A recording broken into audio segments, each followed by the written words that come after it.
Allora Alice, ennesima buona prestazione, questa stagione ti vede sempre più protagonista, al centro del gioco della squadra, al centro comunque di un progetto del mister, come ti vedi, come ti senti, le tue sensazioni anche a fine di appunto un'ennesima buona prestazione?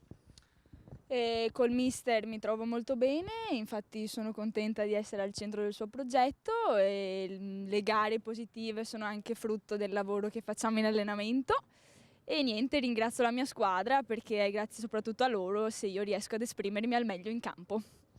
Ciao Sara, capitano della squadra, veniamo da un risultato positivo per bellissima partita, buona prestazione da parte della squadra e immagino che la partita sia stata programmata, pianificata anche a livello di tattica e di spogliatoio, soprattutto a livello mentale, a livello di gioco. Come vi siete preparati alla partita? Cosa ha funzionato in campo e cosa ha funzionato di meno? Insomma, pro e contro, luci e ombre di questa partita. Sapevamo che era un derby particolarmente sentito e come tutti i derby credo che più che la preparazione alla fine poi prevalga l'aspetto emotivo, l'aspetto del derby che alla fine è l'essenza che poi ti porta a vincerlo o anche a perderlo. Chi lo senti di più credo che alla fine possa portare a casa i 3 punti o comunque un risultato positivo. Durante la settimana oddio, l'avevamo preparata sì, diciamo più agonisticamente, più che sul gioco. Sapevamo che ci aspettava, cioè noi dovevamo condurre una partita più che fisica, più diciamo improntata sul nostro modo di giocare.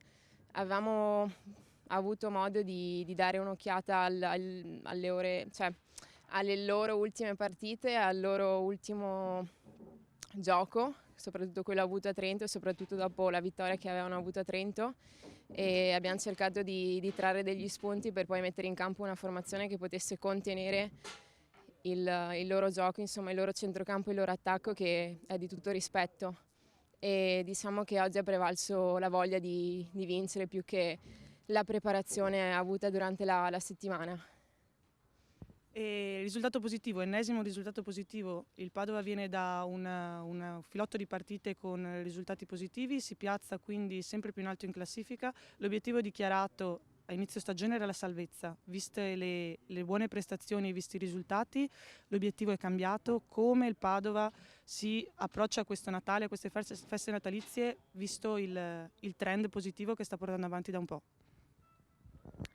Come avevo detto alle mie compagne, trovandoci all'8° posto, a 15 punti e avendo loro davanti di 4 posizioni a solo, credo, 2 punti, era un treno questo che non ci meritavamo di perdere assolutamente, e siamo una catena di squadre che è lì a pochi punti, nonostante siamo tutte alla 10ª giornata, chi magari ha una partita in meno, ma saranno 2 le squadre. E è vero, a inizio stagione nessuno probabilmente avrebbe dato questa squadra tra quelle posizioni lì, e invece nonostante lo scetticismo generale siamo lì, e faccio un plauso alle mie compagne perché oggi non era assolutamente facile, e quindi sono orgogliosa e sono molto felice per questo risultato. Speriamo di portare al termine questo girone d'andata allo stesso modo come oggi e come appunto la partita di domenica scorsa, continuando così insomma.